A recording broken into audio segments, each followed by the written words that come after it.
संजय द्विवेदी जी, कानपुर से। राधे राधे। महाराज जी, पहलगाम आतंकवादी हमला जो हुआ था, इनके पुत्र उसमें शहीद हो गए। महाराज जी कह रहे हैं कि हम धर्म से और श्रेष्ठ कार्य भी करते थे, पर ईश्वर द्वारा ऐसी घटना हुई तो बहुत अंदर व्यथित मन है महाराज जी, इसलिए। हाँ, मन तो व्यथित हो ही जाएगा। बड़े बड़े सूरवीरों का हो गया। जब अभिमन्यु जी पधारे तो अर्जुन जी की हालत खराब थी। अर्जुन जी को भगवान स्वयं समझा रहे थे, फिर भी वो व्यथा को प्राप्त हो रहे थे, क्योंकि पुत्र प्रेम पिता के हृदय में जो होता है, जब उसका पुत्र वियोग को प्राप्त होता है तो वही हृदय जानता है। अपने लोग तो सहानुभूति के वचन बोल सकते हैं, लेकिन जिसके हृदय में होता है उसका हृदय जानता है। पर अब ये जो होना है वो होके रहेगा। तो अब आप देखिए, उन्हीं जीवों का वहाँ पहुँचना हुआ जिनका प्रारब्ध संपन्न हो चुका था। अब वो निमित्त कुछ भी बने, आज तक कभी किसी ने काल को दोषी नहीं कहा। मारता सबको काल है, काल को कोई दोषी। अब काल वो विविध रूप धारण कर लेता है, एक्सीडेंट, हार्ट अटैक या कुछ भी, जो भी, लेकिन आयु जब पूरी है तो वो पूरी हो जाती है। तो हमें लगता है, यद्यपि इस ज्ञान से हृदय का दर्द कम नहीं हो जाएगा, पर हमको ये ज्ञान धारण करना पड़ेगा कि जब जहां जिसकी जैसी हो भवतव्यता, तैसी बने सहाय, आप न आवे ताहि पे ताहि तहां ले जाए। अब आप देखो, अगर एक दिन ना जाते, एक दिन पीछे हो जाते, घटना बच जाती। लेकिन उसी समय जहां जो कुछ लीला होनी है वो लीला, तो इसलिए धैर्यवान बनो, हृदय को। बहू है, पत्नी 2 महीने पहले विवाह हुआ था। नहीं, हम व्यथित हैं। हम भी कई दिन तक व्यथित रहे जब ये घटनाएं सुनी ना, कई दिन तक। तो आप तो वहां उपस्थित होगी। हम जिसके आंखों के सामने वहाँ तो सब पत्नियों के सामने तो पूछ के मारा था कि अगर हिंदू हैं तो बोली। इसके बगल में सब पूरा ब्लड से नहा गए थे। राधा राधा राधा राधा, बड़ी वो तो दृश्य ही इतना भयानक होगा कि कैसे, मतलब 2 साल से हम भी आपके हम लोग भी वो 11 लोगों में से गए थे, और पहले स्टेज पे पहुंच करके आपका कृपा चाहे जो भी हो, साथ में हम भी थे, लेकिन हम आधे रास्ते से लौट आए थे। हमें अच्छा नहीं लग रहा था वहाँ जाने में, तो अपने काम बैठे हैं, बेटा तुम लोग चल आने। अब तो धैर्य धारण करना पड़ेगा बच्चा, वो तो। लेकिन तुमने वो दृश्य देखा है, वो कितना भयानक दृश्य होगा, जिस दृश्य को आपने अपने सामने देखा कि अपना जीवन साथ। हम लोग के दिमाग से जाता ही नहीं। हमारे गुरु रमणे तिवारी महाराज नाम जप करते मेरे चेहरा से। हाँ बिल्कुल, नहीं आप चर्चा कर रहे तो हमारा हृदय व्यथित हो रहा है। वो कई दिन व्यथित रहा, जब हमने घटना सुनी कई दिन व्यथित रहा। जैसे आप फिर ताजा हो गया। आप तो दृश्य देखे हैं, और आपके तो पति गए हैं, पुत्र गए हैं, अपने लोग तो केवल सुनकर तो भी हृदय व्यथित हो जाता है। पर आपको धैर्यवान बनना चाहिए। हम लोग का मन बहुत नहीं, अब धैर्यवान बनो। रोने से या व्यथित होने से, डिस्टर्ब होने से अब हाथ तो कुछ लगेगा नहीं। अपना स्वास्थ्य कमजोर होगा, अपना चिंतन बिगड़ेगा। इसलिए नाम जप करो, धीरे धीरे इस दुख को हटाने की कोशिश करो। यद्यपि बहुत कठिन है, हम फिर भी कह रहे हैं बहुत कठिन है। बड़े बड़े धर्मात्मा पुरुष व्यथित हो गए हैं इन कार्यों में। भगवान का 14 वर्ष का जो ही वनवास का कैकेयी जी ने दृढ़, तो भगवान के वियोग में दशरथ जी के प्राण चले गए। हा राम कह करके अपने प्राण। तो ये पुत्र प्रेम, जब लक्ष्मण जी को वो वीर घातिनी शक्ति लगी तो राम जी चिल्ला चिल्ला के रो रहे थे कि अगर मैं ऐसा जानता तो पिता के वचन न मानता। तो भ्रातृ प्रेम, पुत्र प्रेम, ये ऐसे प्रेम है जो हमारे हृदय को व्यथित कर देते। पर हम भगवान से मनाएंगे कि आप लोगों को धैर्य दें, आप लोगों को सुख प्रदान करें और आप सुखपूर्वक जिए। आप इस तरह के चिंतन में अगर और बढ़ते चले गए तो डिप्रेशन में पहुंच जाएंगे, परेशान हो जाएंगे। अब थोड़ा हिम्मत कीजिए, धैर्य कीजिए। हमें भी हृदय से व्यथा है, पर अब उस व्यथा की पूर्ति कर नहीं सकते। अब वो ऐसी कोई सामान तो है नहीं जो बाजार से लाके दी जा सके। एक बार जो आकृति मिट गई वो सृष्टि में दोबारा चाहे लाख कोशिश करो वो मिलने वाली नहीं है। अब वो पुत्र मिलने वाला नहीं, चाहे हम तुम दिन भर बैठकर रोएं या दिन भर बैठकर भगवान से प्रार्थना करें, अब वो दोबारा नहीं आ सकता। तो हमें चाहिए धैर्यपूर्वक नाम जप करें और अपने हृदय को संतुष्ट करें। भगवान की बड़ी विचित्र लीला है, बड़ी विचित्र लीला है, मतलब इसमें कुछ कहा नहीं जा सकता है। चुनरी ला करके इस बच्चा को दो, इनकी माँ को दो और धैर्यपूर्वक रहो, सुखपूर्वक रहने की चेष्टा करो। अभी तो तुम कल के नए बच्चा हो, पूरा जीवन पड़ा हुआ है तुम्हारा, धैर्यपूर्वक रहो। बबली रानी जी हरियाणा से। राधे राधे। राधे राधे महाराज जी। महाराज जी, क्या हमारे जीवन में आने वाली अनुकूलता एवं प्रतिकूलता में हमारे निवास स्थान का विशेष महत्व रहता है? नहीं, जीवन में आ कर्म रही लंबी- कर्म कर्म निवास का कोई नहीं है। कर्म ऐसी कोई भूल में ना रहे, ऐसा नहीं, उसमें हमारा कर्म प्रधान होता है। अगर हमारे कर्म अच्छे हैं ना तो इस स्मशान में भी बैठकर हम परमानंद में डूब जाएंगे। अगर हमारे कर्म खराब हैं तो सोफा में भी बैठकर जलेंगे, एसी रूम में भी बैठकर जलेंगे। तो हमको कर्म ठीक करने चाहिए, कर्म सुधारने चाहिए। ये सब बाहरी बातों पर नहीं लगना चाहिए। हमारे कर्म का, आप देखो निवास स्थान कितना बढ़िया वृंदावन, इससे बढ़िया कोई निवास स्थान होगा त्रिभुवन में? इससे बढ़िया कोई निवास स्थान होगा? भगवान का धाम है। पर क्या यहाँ दुखी लोग नहीं हैं? क्या यहाँ परेशान लोग नहीं हैं? क्या यहाँ काम क्रोध की लीला नहीं हो रही? सब हो रहा है, संसारिकता में सब हो रहा है। तो जो जैसे कर्म, अब जो केवल प्रिया प्रीतम का भजन कर रहे हैं, प्रिया प्रीतम में चित्त जोड़े, उनको आनंद का अनुभव हो रहा है। जो संसार में चित्त जोड़े, काम क्रोध लोभ से परेशान हो रहे हैं, चिंता शोक भय उद्विग्नता, ये उनको परेशान कर रहे। तो हमारी बात को समझना, अगर निवास स्थान के प्रभाव से दुख या सुख की प्राप्ति हो तो वृंदावन वास से सबको परमानंद की प्राप्ति होनी चाहिए, क्योंकि ये परमानंदमय धाम है। नहीं हो रही? आप देख लो, बैठे तो हो, तुम भी तो बैठे हो। परमानंद की अनुभूति होगी आपके चिंतन से, आपके कर्म से। अच्छे कर्म करोगे सुख मिलेगा, बुरे कर्म करोगे दुख मिलेगा। आज नहीं तो कल मिलेगा। और भजन करोगे तो परमानंद मिलेगा। यहाँ नहीं, जो तुम्हें सबसे निकृष्ट गंदा स्थान बताया जाए कि ये स्थान, वहां बैठ जाओ और राधा राधा राधा राधा। अगर आपको परमानंद का अनुभव ना हो तो मुझे बताना।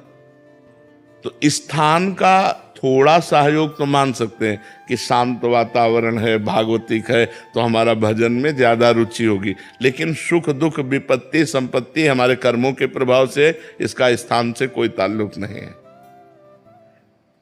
ओम दीक्षित जी। राधे राधे गुरु। राधे राधे महाराज जी। महाराज जी, मेरा प्रश्न है कि अगर हमारे अंदर भाव ना हो और केवल हम वाणी से कहें और रटते रहें कि श्री जी मेरी हैं, श्री जी मेरे हैं, तो क्या श्री जी हमें भाव आ जाएगा? यहाँ का एक जादू है, तुम करके देखना। किसी एक ऐसे व्यक्ति से जिससे बिल्कुल प्यार नहीं है और उसे रोज कहो मैं तुम्हें बहुत प्यार करता हूं, तुम्हारे बिना जी नहीं सकता, रोज एक बार कहो और 2 महीना के बाद देखो उससे हटके अगर ऐसा लगने न लगे कि मैं उसके बिना जी नहीं सकता तो हमें बता देना।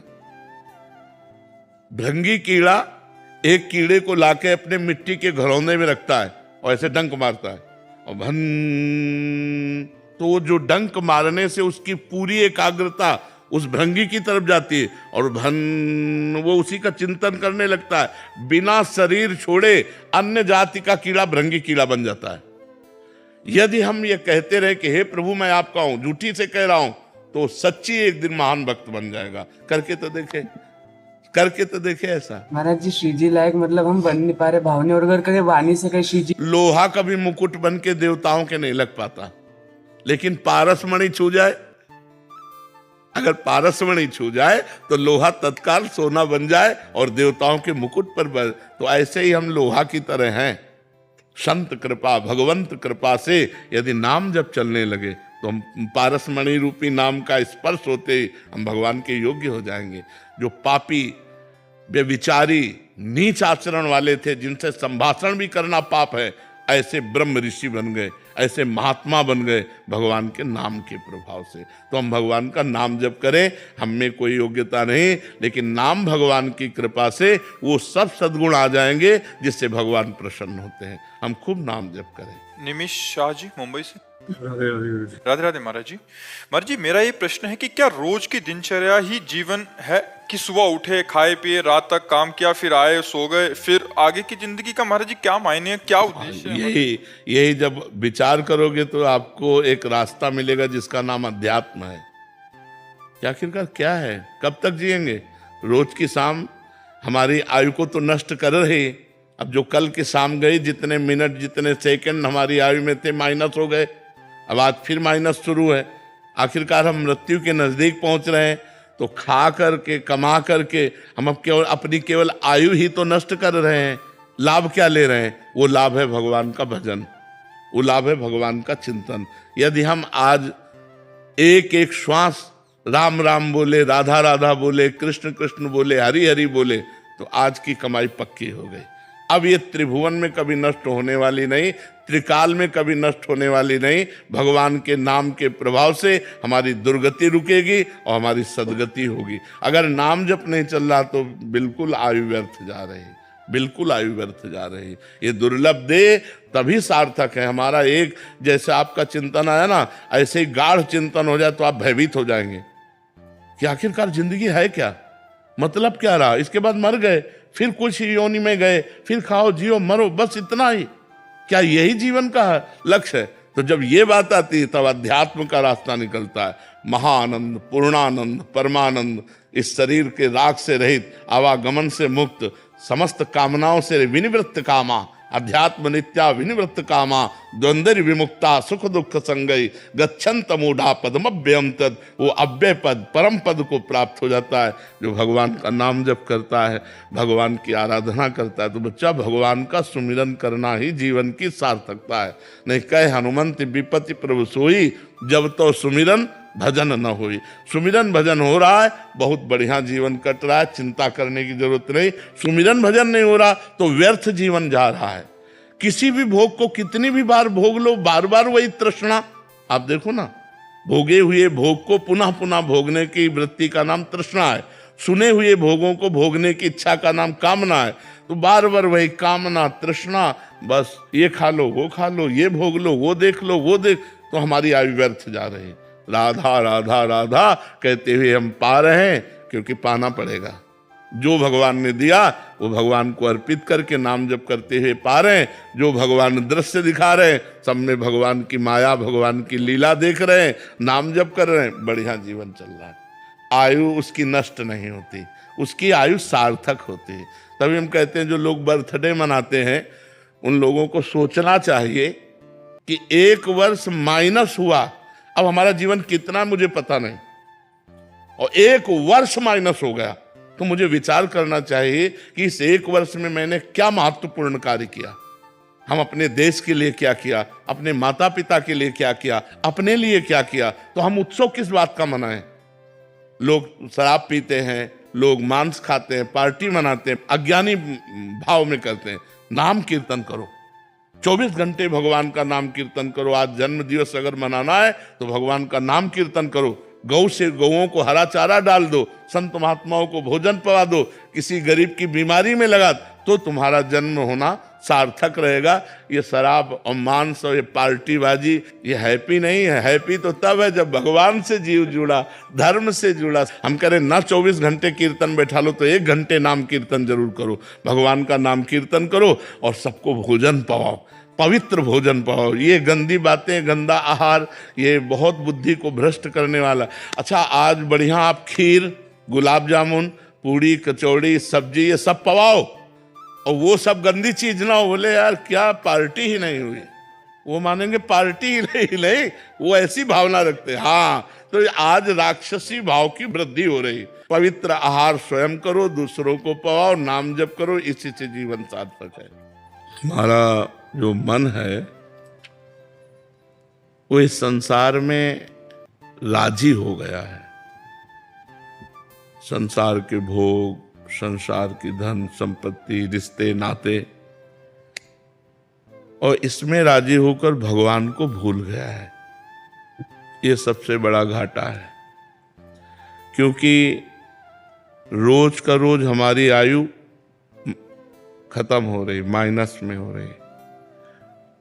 अब हमारी कितनी आयु है हमें पता नहीं है, किस घटना से शरीर पूरा होगा ये भी पता नहीं। तो क्या हमारे मनुष्य जीवन लेने का इतना ही फल था कि कमाओ, खाओ, जियो, कमाओ, खाओ, भोगो? क्या इतना ही फल है? नहीं, मनुष्य जीवन दिव्य जीवन है और इसमें दिव्यता है भगवान का स्मरण। यदि हमने इस सेकंड में राधा कहा तो ये सेकंड का कहा हुआ राधा, ये सेकंड समय सार्थक हो गया। अगर हम अपने जीवन के रोज के दिन खोते चले जा रहे हैं और इनमें राधा राधा, कृष्ण कृष्ण, हरि हरि, राम राम, जो प्रिय हो वो नाम जप करें तो हमारे जीवन की सार्थकता हो जाए। कुछ ऐसे हमारे कर्म जो हमें दुख देने के लिए आते हैं, उनको कौन मिटाएगा? हमारे द्वारा ऐसे पाप कर्म पूर्व में हुए, वर्तमान में भी हो जाते हैं, गलती हो जाती है, उसको मिटाने के लिए नाम राधा राधा राधा, कृष्ण कृष्ण, जो नाम प्रिय हो। तो हम सबको चाहिए कि हम कोई गलत आहार ना करें, कोई गलत पेय पदार्थ ना पिए, भूल कर किसी को हम दुख ना पहुंचावें, और नाम जप करते हुए जो कर्तव्य कर्म मिला है, कोई मास्टर है, कोई डॉक्टर है, कोई वकील है, कोई न्यायाधीश है, जो भी जिसको जो कर्तव्य कर्म मिला है उसे अपनी पूजा समझ कर करे, तो ये हमारा जन्म सार्थक हो जाएगा, हमारा जन्म लेना सार्थक हो जाएगा। और नहीं तो फिर इस जीवन का कोई महत्व नहीं। आपका बैंक बैलेंस, आपकी पढ़ाई, आपकी डिग्री, आपका पद, आपके संबंधी, आपका मकान, सब यहीं एक सेकंड में छूट जाना है। दुनिया में लाखों का मेला जुड़ा और हंसा जब जब उड़ा तो अकेला उड़ा, उसका साथी कोई नहीं होता, उसका साथी सिर्फ भगवान का नाम होता है। इसलिए सब लोगों से प्रार्थना है, पवित्र भोजन पाओ, पवित्र विचार वाले बनो, खूब नाम जप करो और जितना बन सके दूसरों का हित करो। इससे भगवान प्रसन्न होते हैं, और भगवान प्रसन्न हो गए तो हमारा मनुष्य जीवन लेना सार्थक रहा। नहीं तो फिर व्यर्थ हो जाएगा। हम रोज मृत्यु के नजदीक पहुंच रहे हैं। 40 साल, 50 साल, 35 साल की श्वासें गई, अब कितने सेकंड या मिनट या महीना या वर्ष है हमें पता नहीं। अगर हम नाम जप नहीं करते तो ये सब यहीं छूट जाएगा। फिर अगला जन्म हमारा होगा पशु पक्षियों में, फिर हम कुछ नहीं कर पाएंगे। अगर मनुष्य जीवन में हम अब कुछ ना कर पाए, प्रायः लोगों की बुद्धि केवल वर्तमान भोग में रहती है कि आज का जीवन हमारा सुखी है, कल किसने देखा है? नहीं, बुद्धिमान वही है जो आज का भी सुख देखे और कल के सुख की व्यवस्था करे। आज आप जिस सुख में आ गए हैं मनुष्य जीवन में, इससे बड़ा कोई सुख नहीं है। बड़े भाग मानुष तन पावा, सुर दुर्लभ, सदग्रंथ देवताओं के लिए भी दुर्लभ है। क्या हम सुअर कुत्ता बन करके सुखी हो पाएंगे? जब हम मनुष्य बनकर सुख ना ले पाए तो सुअर कुत्ता बनकर ना तो भजन कर पाएंगे ना सुखी हो पाएंगे। तो अन्य योनियां जो 83,99,999 योनियां हैं, उनमें किसी में इतना विवेक जागृत नहीं जितना मनुष्य में जागृत है। तो हम भगवान का भजन करके, तीर्थयाटन करके, सत्कर्म करके ऐसे कमाएं कि हमें फिर अगला मनुष्य जन्म मिले और फिर हम अच्छा कार्य करें, अपने देश के लिए, अपने समाज के लिए, अपने विश्व के लिए मंगल विधान करें, तो हमारे मनुष्य जीवन की सार्थकता है। मनीषा जी। राधे राधे गुरुदेव। राधे राधे महाराज जी। महाराज जी, जब आप स्वस्थ थे तब प्रभु ने कोई विशेष व्यवस्था नहीं की, अब जब उन्होंने सब व्यवस्था कर दी तो स्वास्थ्य के वही कारणों बात है ना कि जब खाने के लायक थे तब खाना नहीं था, और जब खाने लायक नहीं है तो सब व्यवस्थाएं कर दी है। पर बड़ी कृपा है भगवान की कि ऐसी परेशानियों के बीच में भी वो अपनी शरण में रखें, अपने चरणों में रखें और चर्चा हो जाती है भगवान की। ये बड़ी कृपा है। महाराज जी कह रहे हैं कि प्रभु जब इतना भारी प्रारब्ध महाराज जी हो सकता है तो अपने बच्चों की जरूरतों के समय उनकी पूरी क्यों नहीं करते महाराज जी? जब चाहिए था तभी दे देते। आज उनका खेल ही ऐसी है कि बड़े लीला बिहारी हैं, बड़े लीला बिहारी हैं। उनकी हरि तेरी गति लख न परे। सोचो, किसी के यहाँ बालक होता है तो उसको सुविधा दी जाती है, और आप जिनके बालक बनने आ रहे हैं उनके हथकड़ी, बेड़ियां, जकड़ी, कंस के कारागार में विशेष कष्ट की परिस्थिति। और आ कौन रहे? अखिल लोक ब्रह्मांडों के स्वामी आ रहे, और देवकी वसुदेव के हाथ पैर में बेड़ियां जकड़ी हुई हैं, और दुष्ट राक्षसों का कड़ा पहरा है कंस का। किसी भी तरह की कोई सुविधा ना दी जाए।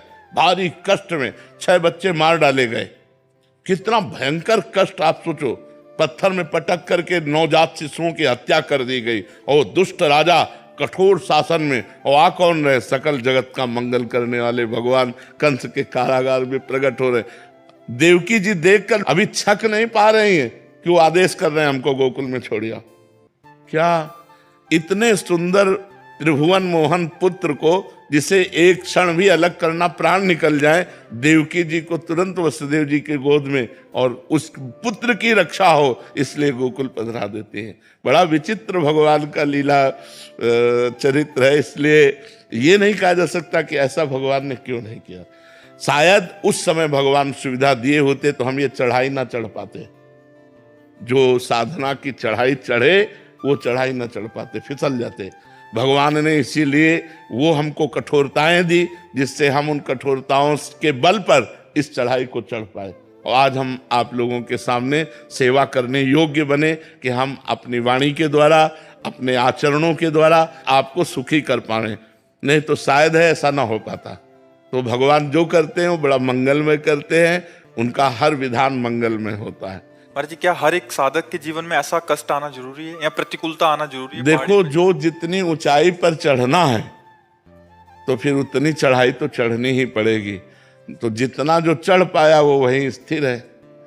अब तीनों टाइम बढ़िया भोजन मिल रहा हो और ऐसी व्यवस्था सब बढ़िया, तो भजन में मन लगेगा क्या? जब न खाने को, न पीने को, न रहने का ठिकाना, न कोई, तो हर समय मंत्राकार वृत्ति की भगवान के सिवा हमारा कोई नहीं। एक गंगा मैया का किनारा और भगवान का भरोसा, और भूख प्यास से लड़ने के लिए, सर्दी गर्मी से लड़ने के लिए केवल चिंतन को शरीर से हटाकर भगवान में लगाना है। निरंतर भगवदाकार वृत्ति, वही कृपा आज मिली है। अगर उस समय हमें सांसारिक सुख मिलते तो शायद ये लाभ ना मिल पाता। तो हमें लगता है भगवान की विशेष कृपा है, दोनों पक्ष में विशेष कृपा है। जब हमें साधना की चढ़ाई पर चढ़ाना था तब सुविधा नहीं दी, और जब सुविधा भोगने लायक ले रहे तो सुविधाएं दे दी। ये कृपा है उनकी। दोनों तरफ से हमें कृपा ही नजर आती है। और सांसारिक सुख, कोई सांसारिक सुख पर मतलब परमानंद प्रदान करने वाले नहीं, भागवतिक सुख मिलना चाहिए। तो आज जो हम प्रसन्न मुद्रा में है, ये भगवान की उसी कृपा का फल है। अगर वो कृपा हट जाए तो भ्रष्ट होने में देर न लगे। लेकिन भगवान ने कृपा की। जब हम भ्रष्ट होने योग्य थे तब सामग्री नहीं दी, जब सामग्री दी तो भ्रष्ट होने योग्य नहीं रखा। ये उनकी विशेष कृपा बहुत बड़ी कृपा भगवान की। महाराज जी, कोई फिर हल बता दीजिए, क्योंकि आपको सुनने वाले बहुत सारे ऐसे भक्तजन हैं जिनके पास सब वैभव है, मतलब सब सुख सुविधाएं हैं, जिनको हमारी बात मान लो।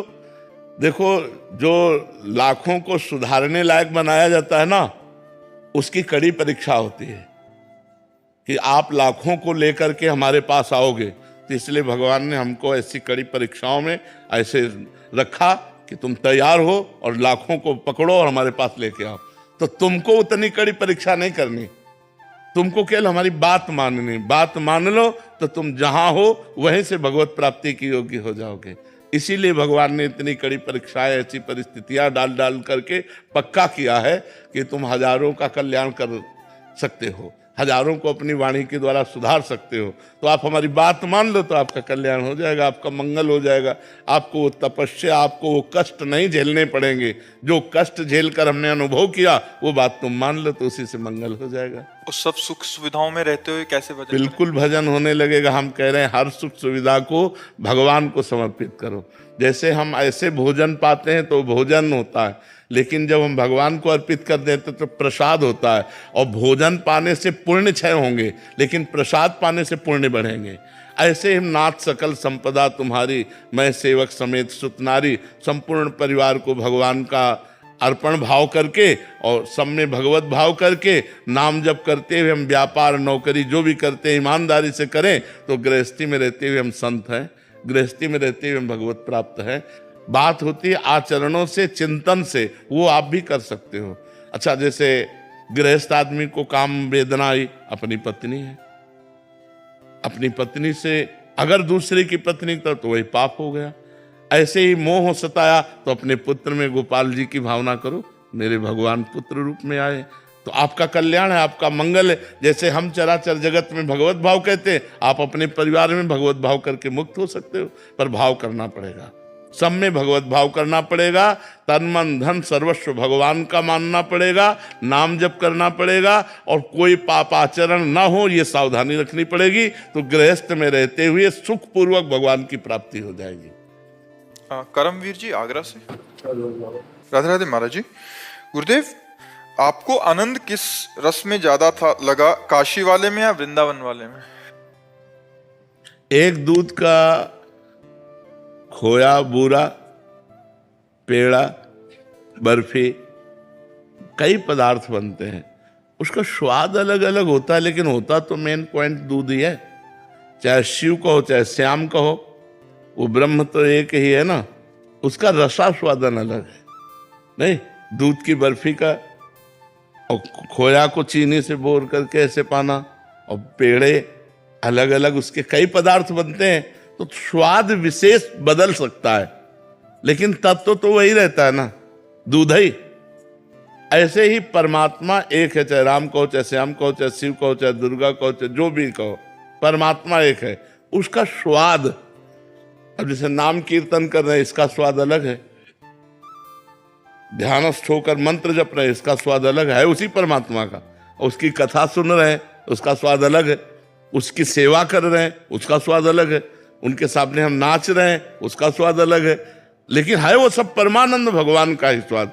अब भगवान शिव का जो स्वरूप है और भगवान श्याम सुंदर का जो स्वरूप है, तत्व एक है लेकिन दोनों का अलग है। जब हम रसास्वादन की बात करते हैं तो स्वयं भगवान रास रस का रसास्वादन करने के लिए शिव जी गोपीश्वर बनकर वृंदावन में रास में प्रवेश करते हैं और चुनरी ओढ़कर रास का रसास्वादन करते हैं।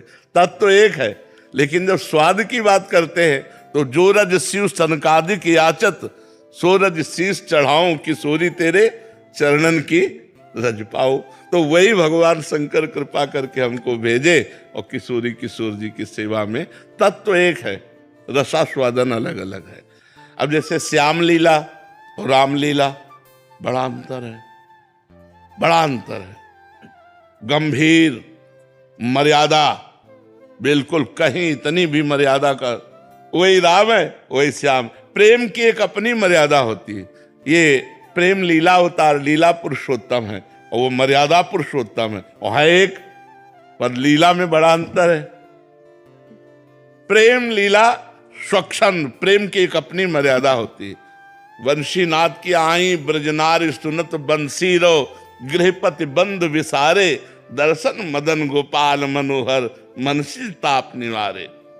हर्षित बदन बंक अवलोकन, सरस मधुर धुनि गावे, मधुमय श्याम समान अधर धर, मोहन वेणु बजावे। रास रचिव बन माही, बिमल कलप तरु छाही, बिमल कलप तरु तीर सुपेसल, सरद रैनवर चंदा, शीतल मंद सुगंध पवन बह, तहाँ खेलत नंद नंदा। अद्भुत ताल मृदंग मनोहर, किंकिन शब्द कराही, यमुना पुलिन रसिक रस सागर, रास रचिव बन माही।